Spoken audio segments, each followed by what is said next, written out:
Alhamdulillah Rabbil Alamin. Wassalatu wassalamu ala ashrafil anbiya'i wal mursalin Sayyidina Muhammad wa ala alihi wa sahbihi ajma'in. Subhanaka la ilma lana illa ma'allamtana innaka antal alimul hakim. Allahumma alimna minma jahilna wa zakkirna minma nusina. Qadhi pengursi majlis Yang berhormat Saudara Khairil, Ahli Parlimen Jelantut, yang saya hormati Yang berhormat Saudara Suridan, Ahli Dewan Undangan Negeri Dun Damak, yang saya hormati Tuan Imam dan seluruh ahli terkuasa Surau, Kampung Perluk, Jelantut. Itu kena betul sebutan makhraj dia. Tuan-tuan sah kepimpinan masyarakat setempat, hadirin-hadirat yang dirahmati Allah, Assalamualaikum warahmatullahi wabarakatuh. Alhamdulillah, pertama-tama kita panjatkan syukur pada Allah Ta'ala. Pada malam ni dapat sama-sama kita berada dalam rumah Allah, menjadi tetamu Allah, mengisi ruang-ruang waktu sementara kita sebenarnya menanti, setiap manusia menanti untuk bertemu dengan Allah Subhanahu wa Ta'ala. Man ahabba liqa Allah ahabba Allah liqa'ah. Sesiapa yang suka bertemu dengan Allah, maka Allah juga suka bertemu dengannya. InsyaAllah mudah-mudahan kita dihimpun dalam sebagai tamu Allah dunia, mudah-mudahan di akhirat kita kekal sebagai tamu Allah di akhirat. Orang yang bertemu dalam majlis yang baik di dunia akan dipertemu dalam majlis yang lebih baik di akhirat. Wa ahsin kama ahsanallahu ilaik wa la tabghil fasada fil ard. Lakukanlah kebaikan kepada makhluk Allah sebagaimana Allah buat baik kepada kita, bukan sebagaimana orang buat baik pada kita.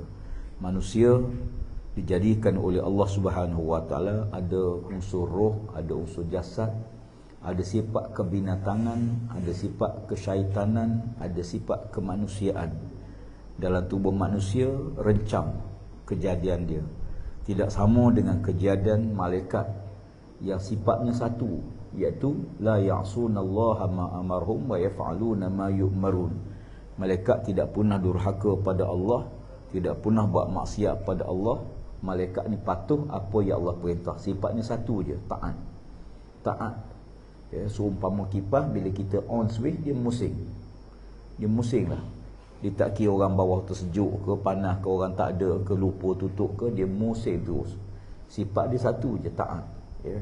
Kita buka switch lampu, on switch, dia pun nyala. Dia tak kira siang ke malam ke, orang tak ada dia. Sifat malaikat ni satu, iman dia stabil, tetap taat. Ada manusia tidak. Oleh kerana manusia ni ada unsur-unsur kehaiwanan dalam tubuh manusia, ada unsur kesyaitanan dalam tubuh manusia. Bila Allah Subhanahu wa Ta'ala perintahkan para malaikat untuk sujud pada Allah, pada Adam AS, dia beritahu bahawa Allah nak lahirkan jadi manusia sebagai khalifah, ketua atas muka bumi. Inni ja'ilun fil ardi khalifah. Apa kata malaikat pada masa tu? Qalu ataj'alu fiha man yufsidu fiha wa yusfiku dima wa nahnu nusabbihu bihamdika wa nuqaddisu lak. Malaikat bertanya pada Allah Ta'ala, wahai Allah, apakah kamu nak jadikan manusia sebagai khalifah, sedangkan manusia ni suka berkelahi, suka balah, suka menumpahkan darah, suka buat kerosakan. Sedangkan kami para malaikat Allah ni sentiasa bertasbih memujimu. Pasal apa Tuhan tak ambil malaikat sebagai khalifah? Sedangkan malaikat dia taat, la ya'sunallah, tak pernah buat maksiat pada Allah, bertasbih pada Allah siang malam. Tiba-tiba Allah tak ambil malaikat sebagai khalifah di atas muka bumi, tapi Allah ambil manusia. Malaikat pun terkejut. Malaikat tanya, bukan engkar, bukan bantah, sebab sifat malaikat ni tak pernah bantah, cuma dia nak tahu. Dia tanya tu dia nak tahu. Ataj'alu fiha man yufsidu fiha wa yusfiku dima. Apakah kamu ambil manusia yang suka balah, suka berkelahi, suka bermusuh, suka menumpahkan darah, suka buat kerosakan di atas muka bumi sebagai khalifah? Tuan-tuan, di mana malaikat tahu? Masa tu manusia belum ada lagi. Orang boleh cekal langsung tak ada, peluk lagi lah. Atas muka bumi tak ada manusia masa tu. Adam belum jadi lagi. Di mana malaikat tahu bahawa manusia akan sifatnya begini tu? Di mana malaikat tahu? Jawapannya kerana elemen unsur yang nak jadikan manusia tu ialah unsur-unsur yang ada pada binatang, pada haiwan, pada semua tu. Ya, maka sifat dia tengok binatang balah. Binatang tak boleh duduk aman. Kita tengoklah. Sekarang ni kita boleh tengok YouTube macam-macam. Ya. Dia kalau biri-biri tu duduk saja pun dilaga. Ya. Biri kan, biri-biri. Duduk saja pun dia belaga. Ya. Silap-silap kita lalu pun dia sondor belakang. Ya. Ya. Duduk saja dia balah. Dia suka menumpahkan darah. Kata malaikat, oleh kerana dalam tubuh manusia ada sifat kebinatangan, dia takut manusia suka balah. Memang suka balah sungguh, 5 tahun sekali. Ya. Itu bukan balah lah, itu pilih pemimpin. Tapi suka berkelahi. Nak kata sebab dia sama-sama, dia balah kerana dia bukan sama satu rumpun, tak? Satu kaum pun dia balah, satu kabilah pun dia balah, anak beranak pun balah. Ya. Kerana sifat manusia suka menumpahkan darah, suka berkelahi, suka bermusuhan. Ya. Dan ini sifat-sifat yang ada pada ciri-ciri kebinatangan, yang ciri-ciri kehawanan yang ada pada tubuh manusia. Ya. Tapi apa kata Allah? Inni a'lamu ma la ta'lamun. Aku tahu benda yang kamu tak tahu. Ya. Sebab tu Allah Ta'ala pilih manusia sebagai khalifah. Kata Allah, aku tahu apa yang kamu, wahai malaikat, kamu tak tahu. Tapi Allah tahu. Ya. Dalam ilmu Allah Subhanahu wa taala. Apa ayat berikutnya? Wa 'allama Adamal asma'a kullaha summa 'aradahum 'alal malaika faqala anbi'uni bi asma'iha. Ayat ni panjang. Ya, setelah Allah Taala mengajar manusia, dia beri ilmu pada manusia, didik manusia, diajar manusia. Ya, kenapa Allah tak ajar malaikat? Allah ayat ni Allah suruh wa 'allama Adam. Allah mengajar Nabi Adam AS. Kenapa tak ajar malaikat? Ya. Kerana malaikat dia rasa dia tahu. Ya. Adam AS dia tak tahu. Lalu Allah beri ilmu. Ajar dia, tak beri tahu dia. Apa yang diajar oleh Allah Subhanahu Wa Taala? Al-asma, nama-nama. Kullaha, semua sekali. Ni nama botol ni dah ajar oleh Allah Taala pada Adam AS. Nama gelas, nama cawan, nama safrah, nama telefon, nama mikrofon, warna biru muda. Biru saja dah 2 warna. Ya, warna kelabu, warna macam-macam. Siapa yang beri nama ni? Allah Subhanahu Wa Taala. Setelah diajar ilmu, lalu Allah Taala panggil Adam AS. Ya. Maka Allah tanya Adam AS. Ya, sebut apa yang kamu tahu. Maka Adam sebut satu yang menyebabkan para malaikat terkejut. Mana Adam tahu? Kami tak tahu. Kami tahu aras Allah. Kami tahu beberapa nama saja. Adam AS tahu semua benda. Hingga kata ulama, semua yang ada nama atas dunia ni diajar oleh Allah Subhanahu Wa Taala. Musang King pun agak jadi ajar masa tu. Ya, Damak King. Tempat lain tak ada. Ya, diajar. Nama-nama benda. Wallahu a'lam dalam ilmu Allah. Apa yang kata malaikat setelah itu? Apa kata malaikat? Subhanaka la ilma lana illa ma 'allamtana innaka antal alimul hakim. Lalu malaikat berkata, Maha suci engkau ya Allah, sesungguhnya kami tak ada ilmu melainkan apa yang engkau ajar pada kami. Maka makhluk pertama Allah cipta ialah qalam. Bukan aras, bukan syurga, bukan neraka. Al-qalam. Ya. Qalam dalam hadis disebut, qalamlah makhluk pertama. Lalu Allah perintahkan qalam, tulis. Lalu qalam bertanya, Ya Rabbi, apa yang aku nak tulis? Kata Allah, tulis semua yang Allah kehendaki berlaku. Lalu qalam tulis daripada mula kejadian sampai kiamat. Ya. Semua yang berlaku ada catatan Lauh Mahfuz. Siapa yang menulis? Qalam. Semua yang berlaku ni dah ada catatan Lauh Mahfuz. Ya. Semua sebelum berlaku dah ada dah. Dah ada perancangan Allah dalam ilmu Allah. Cuma Allah rahsiakan. Ya. Macam malam ni, kita Tuhan dah siap tulis dah. Lepas ceramah ni ada makan. Saya tahu, tapi apa tak tahu. Ya. Dengar cerita mungkin pulut durian. Mungkin wallahualam. Tapi saya tengok lain macam tadi. Ya.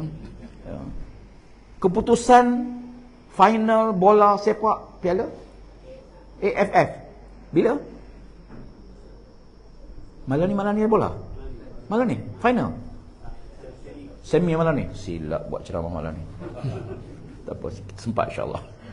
Allah dah ada keputusan, dah ada. Pilihan raya ke-16 dah keputusan. Ni 15 baru ni, 16. Dah ada keputusan. Semua dah ada dalam ilmu Allah. Cuma Allah rahsiakan. Ya. Sebab tu kenapa orang mukmin dia tenang jiwa dia? Sebab dia tahu apa yang berlaku pada kita semua dalam ilmu Allah dan telah ditakdir oleh Allah Ta'ala berlaku. Ya. Apa yang Allah takdir berlaku, dia tetap akan berlaku. Rezeki kita, kalau Tuhan kata hak kita, tak usah ikhtiar macam mana pun, nak sekat macam mana pun, tetap jadi hak kita. Tapi kalau bukan hak kita, tak usah ikhtiar macam mana pun tadi. Tapi Allah rahsiakan. Bila Allah rahsia, kita berusaha lah. Ya. Kita berusaha, ikhtiar, kita usaha, kita ikhtiar, kita doa, ni hak makhluk 3. Lepas tu, tawakal pada Allah. Lepas tawakal, redha dengan apa yang Allah tentukan. Sebab tu orang mukmin, di jiwa dia tenang. Kenapa tenang?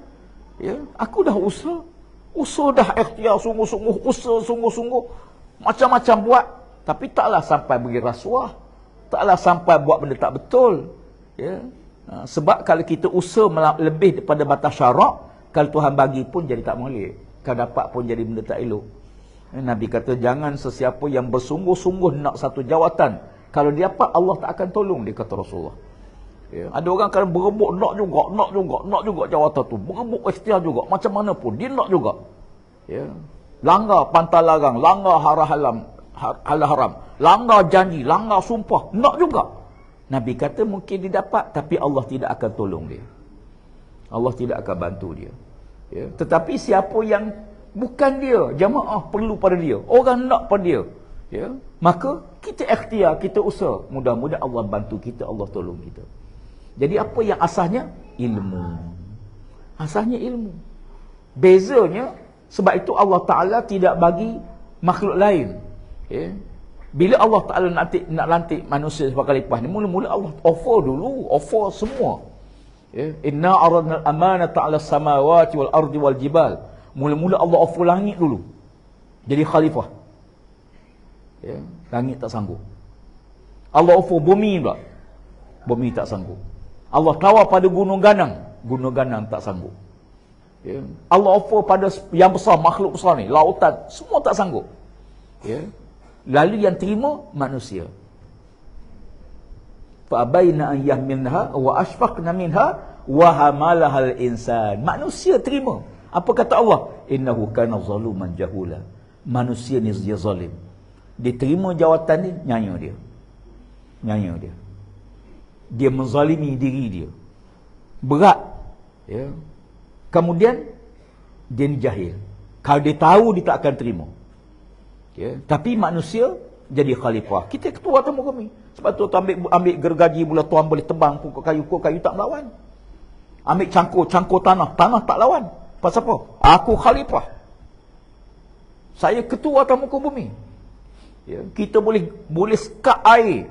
Ya. Boleh runtuhkan gunung. Gunung tak boleh lawan. Pasal apa? Aku khalifah. Kalau tidak, kalau gunung jadi khalifah, nyanyi kita. Ya. Kalau bukit jadi khalifah, kita jadi hamba bekerja untuk bukit. Tapi manusia sebagai khalifah.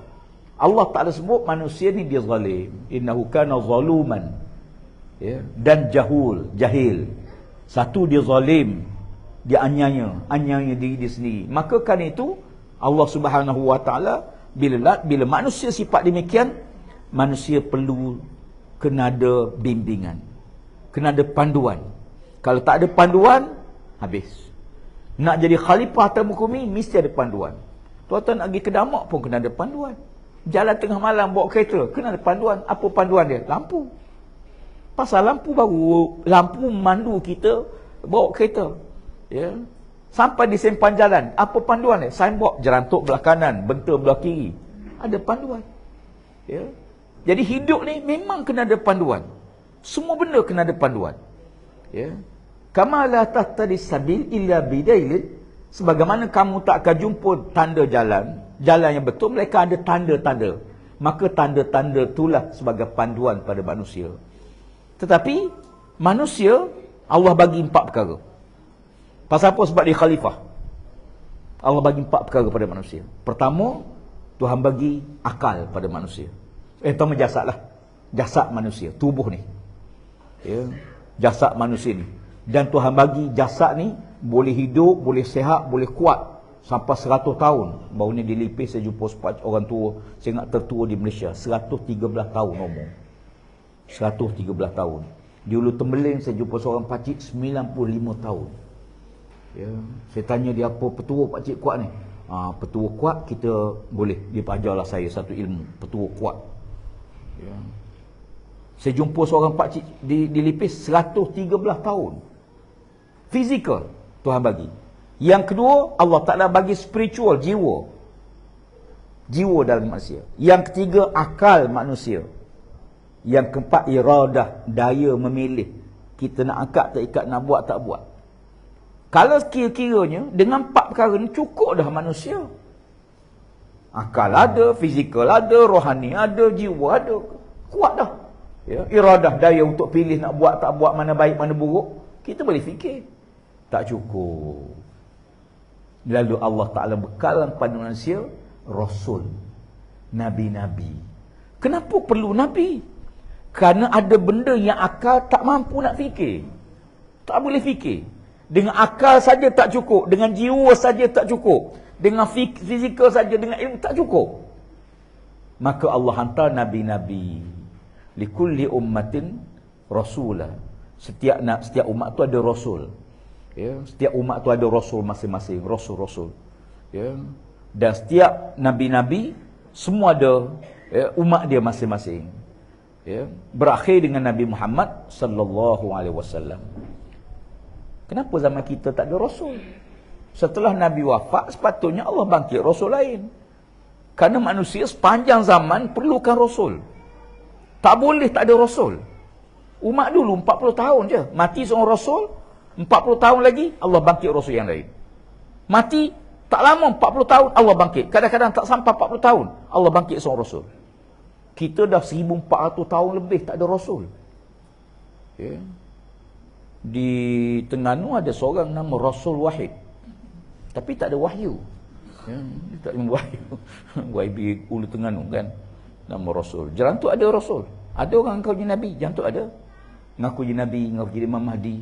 Ramai yang Malaysia ni memanglah. Ya. Banyak yang ngaku jadi Imam Mahdi, jadi mak kilau pun ada lagi. Dia kata mak kilau tak mati. Macam-macam lah. Tapi Nabi-Nabi wafat. Ya, termasuk Nabi Muhammad. Setelah Nabi Muhammad wafat, kenapa Allah tak bangkitkan Rasul? Dan Nabi Muhammad Nabi terakhir. Ya, kerana Allah Ta'ala telah tinggalkan selepas Nabi Muhammad panduan yang tidak akan rosak sampai kiamat, iaitu Al-Quranul Karim. Walaupun Nabi tak ada dah, Quran tetap ada, panduan tetap ada. Kita boleh baca Quran, baca hadis Nabi. Inilah panduan. Taraktu fikum amrai, ya, ma in tamassaktum bihima la tadillu abada. Ya. Aku tinggal pada kamu dua, kata Nabi. Nabi tak tinggal, Nabi ada harta tak? Ada. Waktu Nabi wafat dia ada tanah, dia ada sikit harta, ada pedang. Tapi harta Nabi tak boleh diwarisi. Ya, tak boleh waris. Ya.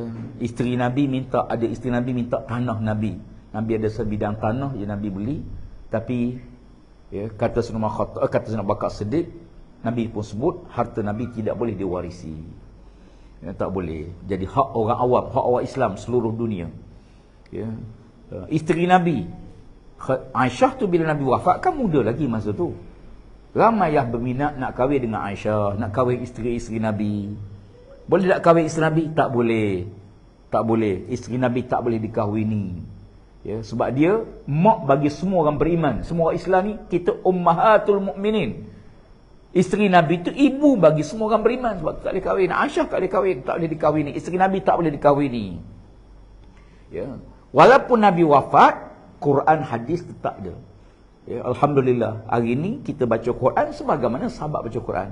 Maka Quran itulah panduan. Ya. Panduan apa dia? Sebab ada benda yang akal tak boleh fikir. Contoh dosa pahala. Ya, mana? Akal tak boleh fikir. Ya. Kenapa makanan babi tak boleh, makan ayam boleh? Ya. Ayam kena langgar, tak boleh makan. Ayam sembelih boleh makan. Apa beza sangat? Ya. Orang bukan Islam sembelih ayam ataupun dia sembelih kijang, tak boleh makan. Kata asli, saya sembelih juga. Sembelih punya. Ngadap kiblat lagi. Ya. Boleh makan tak? Tak boleh. Kenapa? Kerana dia bukan Islam. Apa bezanya? Beza Islam. Mazhab Syafi'i lagi dahsyat. Mazhab Syafi'i tak boleh. Orang bukan Islam pegang kaki, pegang tali pun tak sah dah. Ya. Maknanya ada hal haram. Kemudian ada benda yang akal tak boleh fikir. Ya. Selain dosa pahala, apa yang akan berlaku lepas kita masuk dalam kubur? Rupanya ada hisapan kubur. Kalau tak ada Nabi, kita tak tahu. Ada hisapan kubur, ada syurga neraka, ya, ada titiang sirat, ada hisapan di hari akhirat. Ya. Semua tu Nabi SAW beritahu kita. Ya. Kalau Nabi tak beritahu, kita pun tak tahu. Ya.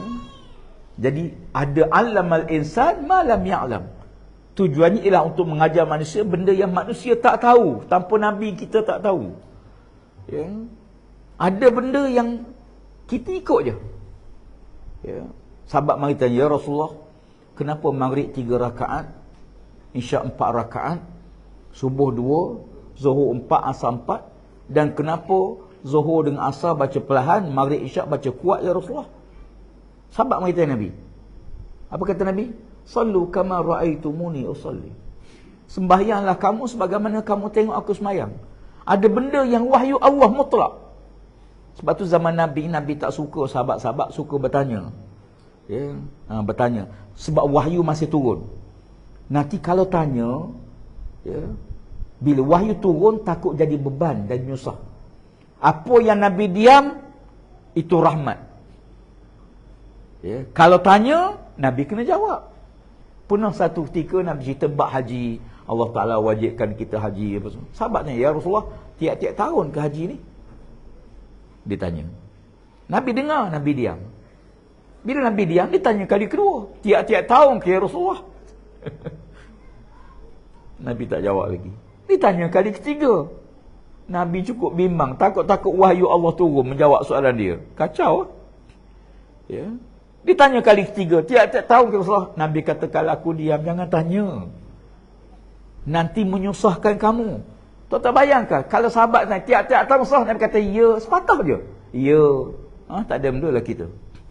Pergi haji lah tiap-tiap tahun. Ya. Macam mana nak pergi haji tiap-tiap tahun? Nabi ni sumber hukum. Kalau dia kata boleh, boleh. Kalau dia kata ya, wajib, wajib lah. Kalau dia kata sunat, sunat lah. Dan Nabi tak akan beritahu benda tu melainkan apa yang Allah wahyu dulu. Nabi tidak akan mendahului wahyu Allah. Sebab tu bila sahabat tanya, dia dengar. Ya, Nabi tak segera jawab. Kenapa? Takut wahyu turun. Tunggu dulu. Confirm tak ada wahyu, baru Nabi beritahu. Ya. Sahabat-sahabat, sebab tu Nabi tak suka sahabat-sahabat suka bertanya. Ya. Pernah kadang-kadang, ya, sahabat-sahabat buat depan Nabi. Nabi tak buat, sahabat buat. Ya. Ada perkataan Nabi, ada perbuatan Nabi, ada diam Nabi. Tiga-tiga ni merupakan sumber hukum.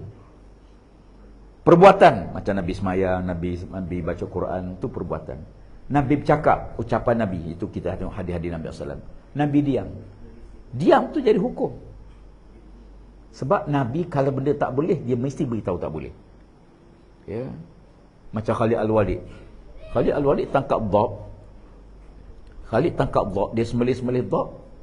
Dia pun bakar, makan depan Nabi SAW.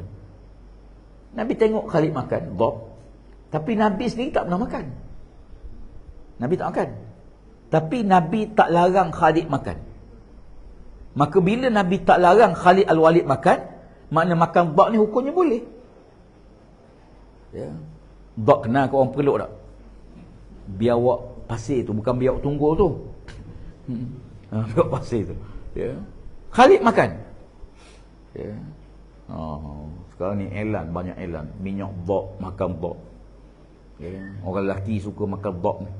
Sebab dhab ni dia binatang yang pelik. Kalau kita sembelih dia, darah dia adalah setitik. Ya. Kadang-kadang darah lekat pada pisau gitu je. Setitik 2 titik darah dia. Nak mati cukup payah, ikat ekor gantung. Sembelih pukul 8, ikat ekor kepala ke bawah, gantung. Pukul 5 petang tak mati lagi. Sebab tu orang suka makan, orang lelaki suka makan sebab dia lambat mampu. Itu je sebenarnya, iklan je lebih. Kadang-kadang dia mati dulu pada dok tu. Satu hari Nabi menjenguk ke Kaabah. Nabi tengok sahabat-sahabat pegang dinding Kaabah. Nabi tak pernah pegang dinding Kaabah. Nabi tengok. Maka Nabi diam. Perbuatan Nabi diam, hukumnya boleh kita pegang dinding Kaabah, berdoa dan seumpamanya. Ya. Jadi nak sebut kita, oleh kerana itu manusia ada panduan hidup. Ya. Panduan. Apa dah? Quran, hadis Nabi SAW. Panduan. Bila kita ada panduan, yang kedua, kita ada pertimbangan hidup dua alam. Satu alam dunia, satu lagi alam akhirat. Ni yang menyebabkan kita, orang beriman ni, kenapa dia tenang, kenapa dia... Sebab dia tahu, kalaupun aku tak bahagia dunia, mudah-mudahan bahagia di akhirat. Jangan celaka dunia, celaka di akhirat. Dunia miskin sesak, akhirat lagi teruk di akhirat. Jangan. Ya. Ya. Na'udzubillah. Ya. Maka kerana itu, kita ada dua alam. Mungkin dunia tak adil. Dunia memang bukan adil. Ya. Dunia ni tempat Allah uji manusia. Tempat ujian. Siapa-siapa hidup dalam dunia, bermakna hidup dalam bilik peperiksaan. Kita sedang diuji. Bila kita masuk bilik periksa, tak semua benda kita boleh buat. Dalam bilik periksa, mana boleh makan? Ya. Dalam bilik periksa, tak boleh nak borak. Tak boleh nak tiru. Ya. Dalam bilik periksa, kita kena patuh. Kita sekarang dalam bilik peperiksaan. Kita sedang diuji. Allazi khalaqal mauta wal hayata liyabluwakum. Allah sedang uji kita. Ayyukum ahsanu amala. Siapa yang paling baik amalan. Allah bukan nak tengok siapa yang paling banyak amalan. Ya. Jangan kagum banyak amalan. Ayyukum ahsan, bukan ayyukum aksar. Siapa yang paling baik amalan, bukan siapa yang paling banyak amalan. Kenapa Allah tak uji banyak? Sebab umat dulu lagi panjang umur pada kita. 1000 tahun umur, 2000 tahun, 3000 tahun. Zaman Nabi Nuh tu 1000 tahun umur. Duk borak petang-petang agaknya. Kau berapa tahun dah? Aku 2500 dah. Oh, aku baru 3000 kata dia. 3000 tahun. Ya. Nabi Ibrahim 100 tahun terdapat anak lagi. Ya. Ya. Umur Muhammad, umur kita ni pendek lah, umur 60 tahun je pun. Tapi Malaysia ke depan ni, tahun 23 tahun ni, ke depan sampai tahun 2025, diunjurkan Malaysia akan jadi negara tua. Ya. The aging country. Negara yang tua. Pasal apa? Sebab orang tua lagi ramai pada lambat mati. Orang tua ni ramai orang tua. Macam China sekarang tak ada budak kan, sebab dia buat polisi, satu keluarga seorang anak. Sekarang China ada masalah besar sekarang. Singapura ada masalah besar sekarang ni. Sebab dia buat polisi, tak boleh beranak lebih. Singapura tak lebih pada 2 orang, China tak lebih pada seorang. Tuan-tuan bayangkan semua orang China tu anak seorang je. Sampai satu masa bila yang tua-tua ni mati, jadi 2 orang mati, suami isteri, anak seorang. Ya. Sebab tu tuan-tuan sementara boleh beranak ni, beranak makcik, beranak teruskan. Ya. Ya. Sebab Nabi Muhammad bangga dengan umat dia yang ramai anak. Umat paling ramai di akhirat. Nabi Muhammad SAW. Ya. Jadi oleh kerana itu kalau kita tengok, akhirnya apa yang berlaku ialah manusia ni dia akan mula tengok ke depan. Sebab tu ada kita orang Islam ni, kita berusaha. Sebab dunia ni Allah bukan beri pada orang bukan Islam. Innal arda yarisuha ibadiyas salihin. Bumi ni kata Allah, kami waris kepada hamba kami yang soleh. Orang soleh. Ya, orang soleh. Kalau orang soleh tak meniaga, orang fasik niaga, tuan-tuan jangan marah ke dia menipu. Sebab dia fasik. Demikian juga dalam pentadbiran, dalam kerajaan, dalam apa sekalipun. Kalau orang soleh tak ambil, orang fasik akan ambil, orang soleh akan ambil. Maka punahlah. Ya. Sebab tu al-mu'minul qawi khairun wa ahabbu ila Allah minal mu'minul dhaif. Orang mukmin yang kuat Allah lebih suka berbanding orang mukmin yang lemah. Kita kena kuat. Jadi kebanggaan. Baru ni bila bola sepak Piala Dunia buat di Qatar, berapa ribu yang masuk Islam? Ribuan yang masuk Islam. Ya. Sebab sebahagian orang bukan Islam ni tak pernah pergi pun negara Islam. Dia baca je. Orang kritik, dia kritik. Orang komen. Ya. Orang kata begini, dia tak pernah tengok. Ya. Macam Nanti kalau Islam mengentah macam mana buka Islam, kita tak boleh makan babi, orang buka Islam tak boleh minum arak, orang buka Islam tak boleh semayang. Gambaran dia, ya, yang dibuat, ditaja oleh kuasa besar, khususnya Amerika dan sekutu dia, ialah mewujudkan ketakutan dunia kepada Islam. Ya. Wujudkan ketakutan kepada Islam. Ya. Supaya dunia jadi takut dengan Islam. Dengar Islam menang, dengar Islam merentah, dunia jadi takut. Pasal apa takut? Sengaja diwujudkan rasa takut tu. Ya. Sebab tu wujudkan negara, zaman Taliban, Afghanistan diwujudkan Taliban. Taliban ni budak, pelajar pondok, yang belajar pondok. Ya.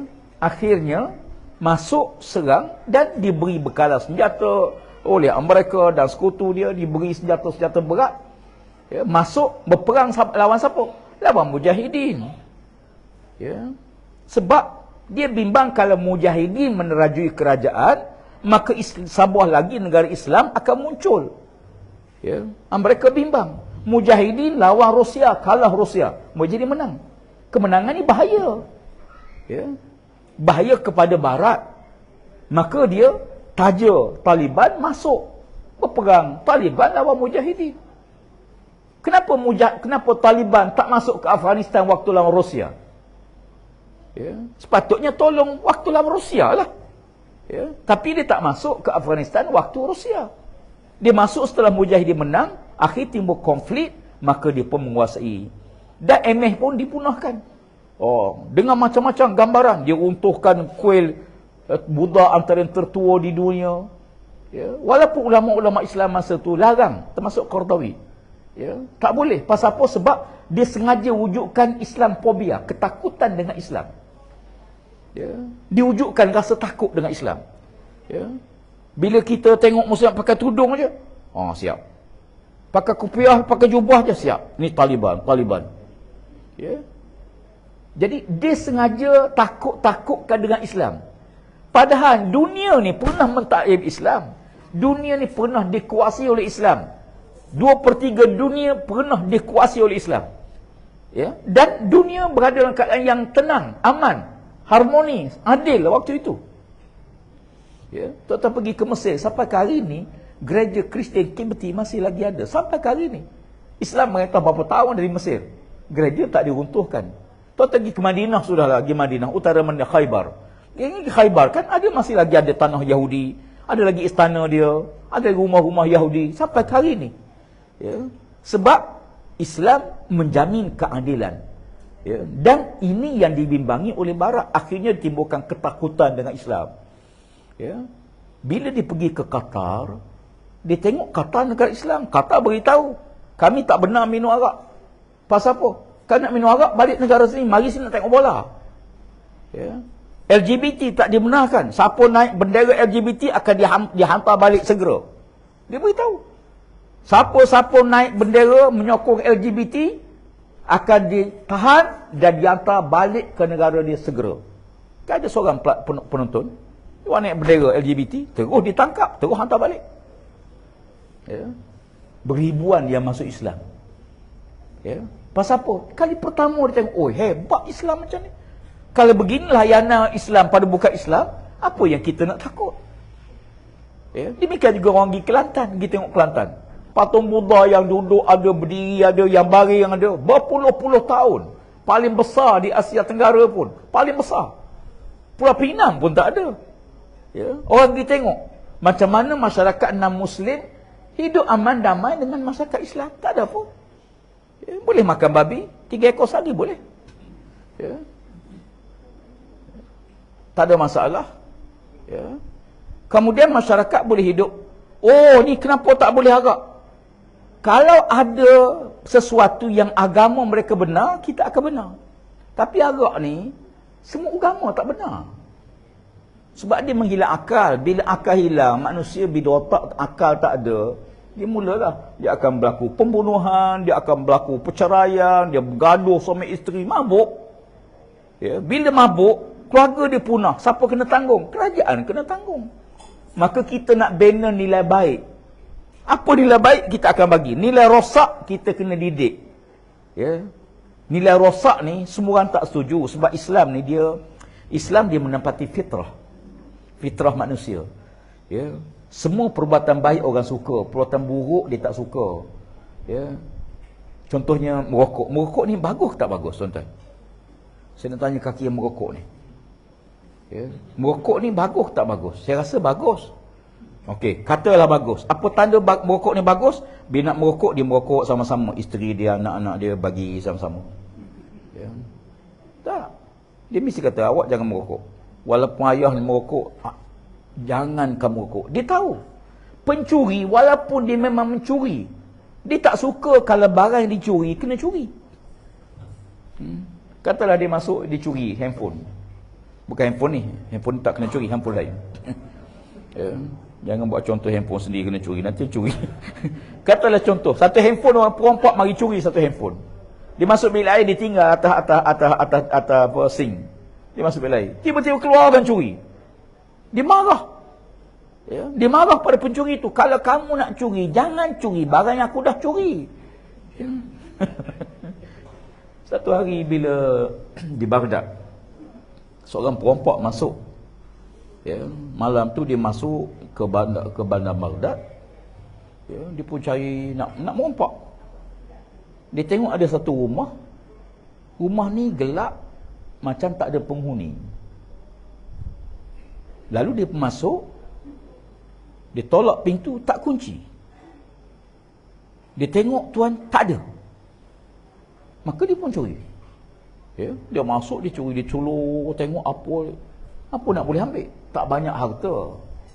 Ya, tak banyak harta, tapi adalah baju-baju, jubah apa semua ada. Dia pun ambil lah. Curi, ambil jubah, pakaian tu. Curi pakaian. Tiba-tiba masuk seorang lagi, orang tua. Tuan rumah. Syekh Tahir. Dia balik. Dia masuk rumah, dia tengok perompak tu dengan cepat. Dia pun ambil juga mencuri. Jadi perompak ingatkan dia ni perompak juga. Jadi kata perompak ni, cepat sikit pakcik, nanti tuan dia balik, nyayang kita. Kan betul. Dia ambil semua pakaian, ikut. Cepat sikit. Ya, perompak tengking dia, cepat sikit. Ya. Dia ingatkan perompak juga. Masuk dalam gua, bagi. Ya, kamu ambil sikit dah. Yang lain aku. Kata pakcik tu, ambil kamu semua, aku tak nak. Ambil lah, kan kita sama-sama merompak. Kena adil.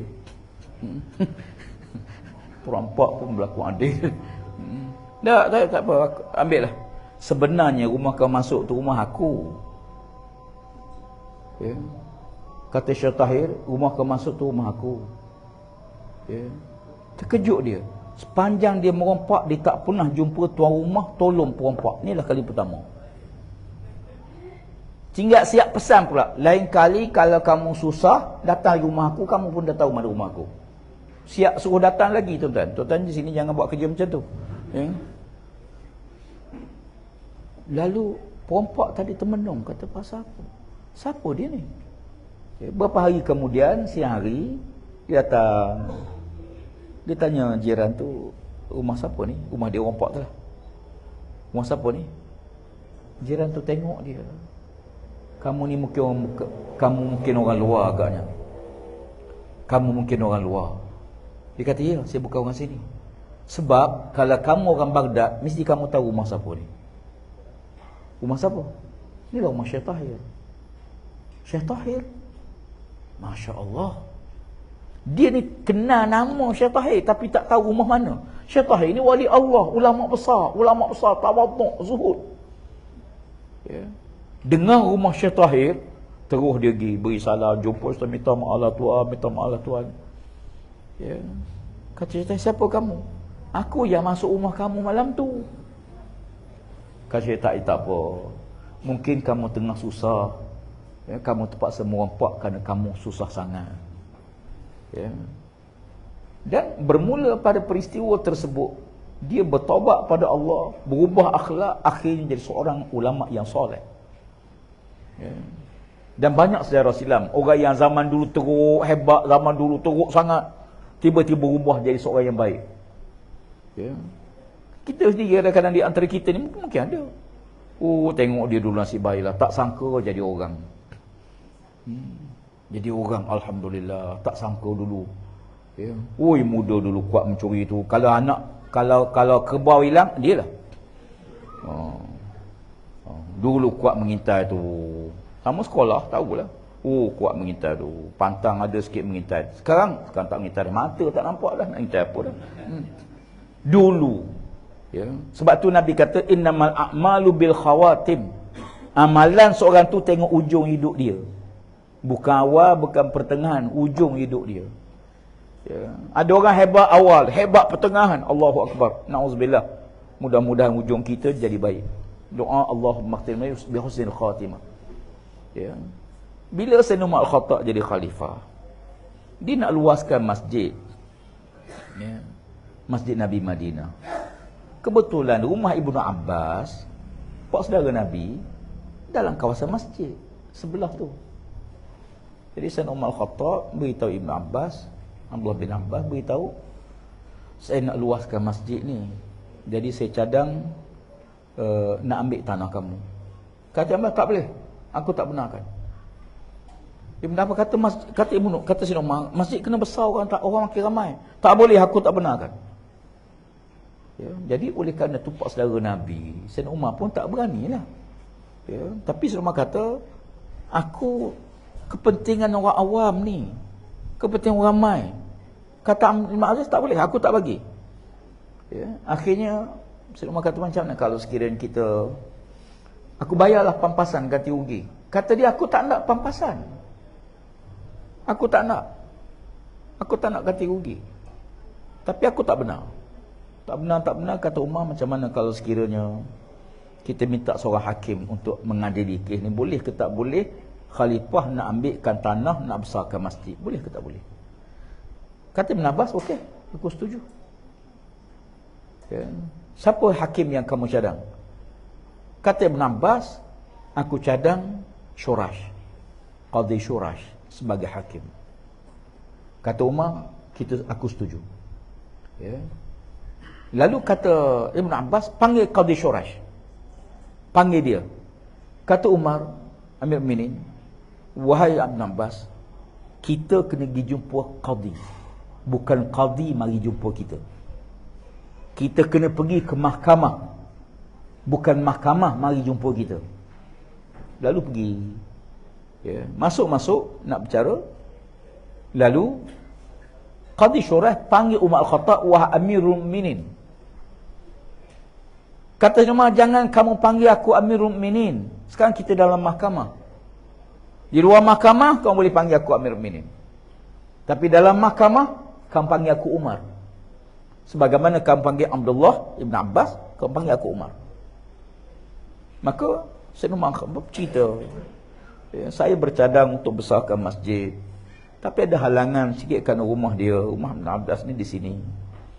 Aku jarang negara nak bayar pampasan pada dia, tapi dia tak setuju. Tapi aku minta kamu buat keputusan dah. Boleh ke tak boleh khalifah cadang untuk ambil tanah tu bayar pampasan tanpa rela dia. Kata Syuraih, tak boleh. Amirin, tak boleh. Ya. Kalau tuan dia tak setuju, kamu tak boleh. Melainkan dia kena setuju. Dia setuju. Kalau dia setuju tak apa, dia tak setuju tak boleh. Ya. Akhirnya bila dengar keputusan macam tu, kata Sayyidina Umar, alhamdulillah, aku bersyukur pada Allah Ta'ala kerana melahirkan zaman aku seorang qadhi yang takut pada Allah Ta'ala, ya, dan lebih takut pada Allah berbanding Amirul Mukminin Umar Al-Khattab. Bila hakim buat keputusan demikian, apa kata Abdullah bin Abbas? Wahai Amirul Mukminin, tak apalah, saya redha, saya rela, saya akan berpindah. Ya. Bila dia redha, dah setuju, dia setuju, kata Qadhi Syuraih, kalau dia dah setuju, tak apa, ya, boleh pindah. Alhamdulillah, kata Imam Khattab, saya mampu mengucap terima kasih banyak pada Ibn Abbas. Kenapa? Kerana dia buat keputusan untuk membenarkan proses masjid. Sebab tu Masjid Nabi Madinah sekarang ni ialah dalam rumah Ibn Abbas. Hasil kerana dia setuju untuk pindah. Sebab tu kalau mana-mana tanah kerajaan ambil, kita boleh lawan. Sampai mahkamah, kerajaan kata kita bayar pampasan 10,000. Saya tak setuju, saya nak 10 juta. Amboi, peluk pun 10 juta kah? Ya. Berapa ekar tanah? Suku ekar pun 10 juta. Ya. Bicara kata pakcik, ya, Kuala Lumpur pun 1 juta pakcik. Peluk ni 500,000 ke 200,000, bayar. Dibayar pampasan. Tak apa, setuju. Sebab tu kena ada persetujuan. Kalau tak setuju, mahkamah tak setuju, tangguh lagi lah.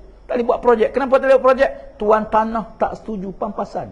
Sampai sekarang undang-undang tu dipakai. Sampai sekarang dipakai sampai ke hari ni. Ya. Tak apalah, nak balik pada kita, ya akhi.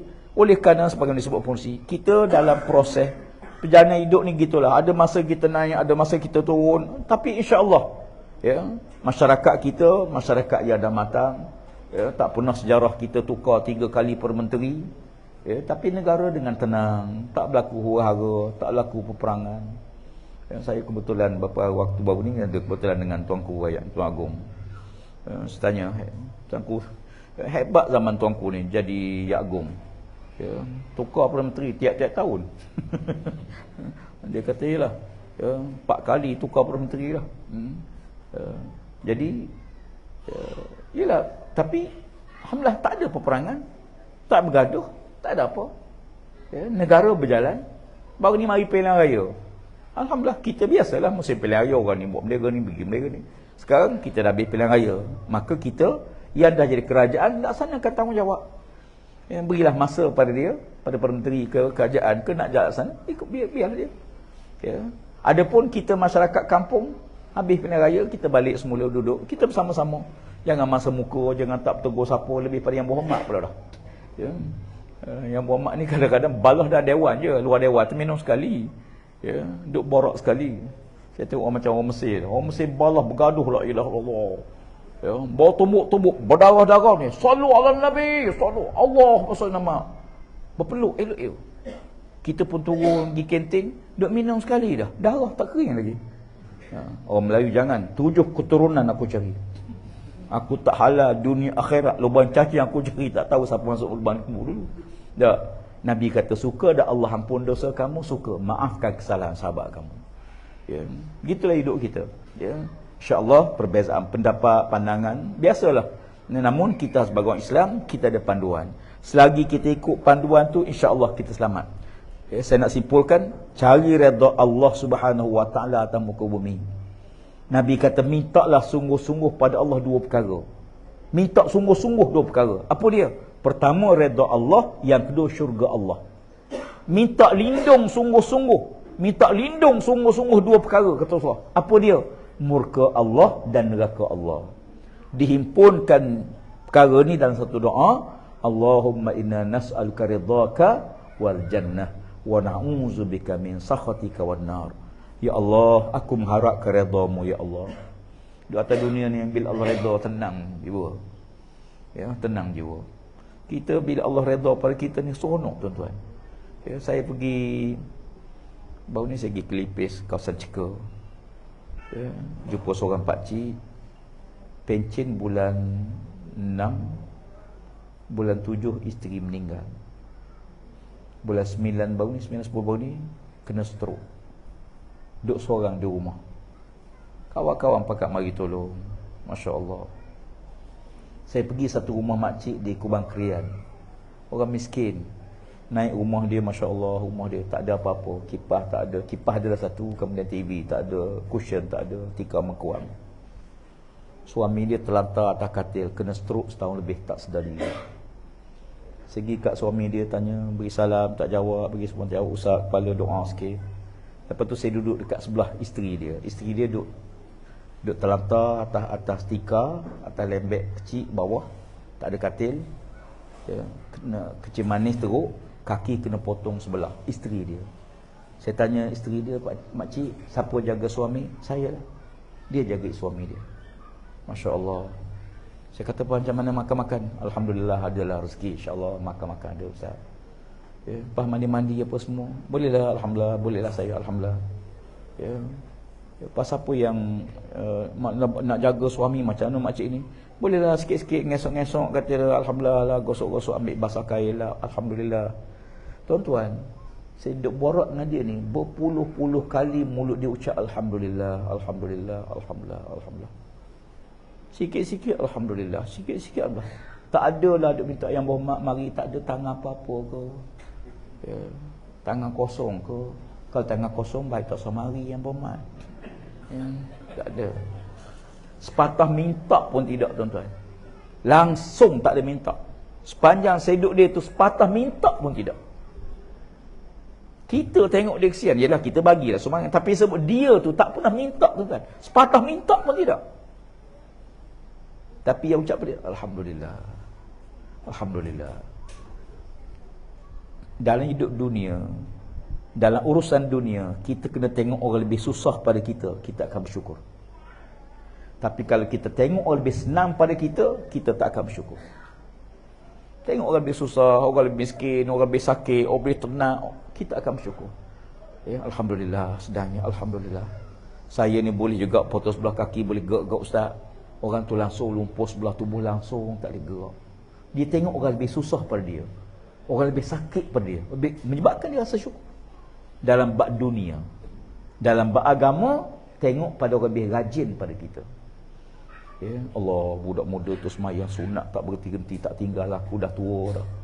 Ya, Allah, budak tu baca Quran tiap-tiap hari, kita tak baca Quran. Kita tengok orang lebih rajin. Dalam bab agama, tengok lebih hebat pada kita, supaya kita rasa amalan kita sikit berbanding dengan dia. Ya, jadi itulah kesimpulannya. Maka untuk amalan 3 perkara. Yang pertama, jangan tinggal selawat pada Nabi sekurang-kurang 10 kali pagi, 10 kali petang. Tuan-tuan jagalah selawat ni. Jagalah selawat 10 kali pagi, 10 kali petang.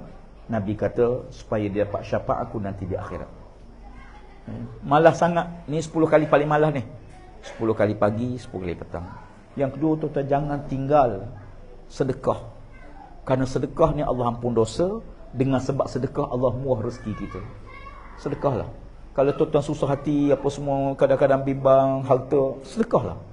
Saya duk perhati orang miskin, maaf. Orang miskin sangat-sangat ni, dia tak pernah sedekah, tuan-tuan. Sebab dia rasa dia miskin, tak sedekah. Dalam Islam tak, sedekahlah. Ya, harta akan datang. Jangan tunggu raya baru nak sedekah, tak boleh. Sedekahlah. InsyaAllah sedekah ni banyak fadilatnya, banyak sangat. Akhir sekali yang ketiga, Quran. Jangan tinggal Quran. Tuan-tuan, setiap kali kita buka handphone pagi, baca Quran dulu. Buka apps Quran dulu. Baca 1-2 muka Quran, barulah tengok TikTok. TikTok 2 jam, baca Quran sejam setengah. Boleh sejam setengah? Tak ada. Baca Quran semuka, TikTok 2 jam. Tengok Facebook berjam-jam. Tengok bola, Masya Allah. Ya. Tengok bola lagi tamasa lagi bagus. Penalti lagi bagus. Kalau boleh lepas penalti lagi bagus. Ya. Wallahu alam. Semoga Allah Taala memberkati kita. Terima kasih banyak ya majlis kita pada malam ni. Mudah-mudahan kita dihadiri oleh yang berhormat kita, ahli parlimen dan agung kita sini, insya-Allah. Ya, tuan-tuan sekalian, kita saling bantu-bantu, lengkapi sebagai satu tim bekerja dalam jamaah. Ya, jamaah tak kuat, mereka kita pakat tolong bantu. Ya, insya-Allah. Ya, wallahu alam. Assalamualaikum warahmatullahi wabarakatuh. A'udzubillahi minasyaitonirrajim. Bismillahirrahmanirrahim. Alhamdulillah wassalatu wassalamu ala rasulillah wa ala alihi wa sahbihi ajma'in. Allahumma zidna wa la tunqusna wa akrimna wa la tuhinna. وارضنا وارضعنا يا ارحم الراحمين. ربنا اقض بيننا وبين قومنا بالحق وانت خير الفاتحين. اللهم ربنا آتنا في الدنيا حسنة وفي الآخرة حسنة وقنا عذاب النار.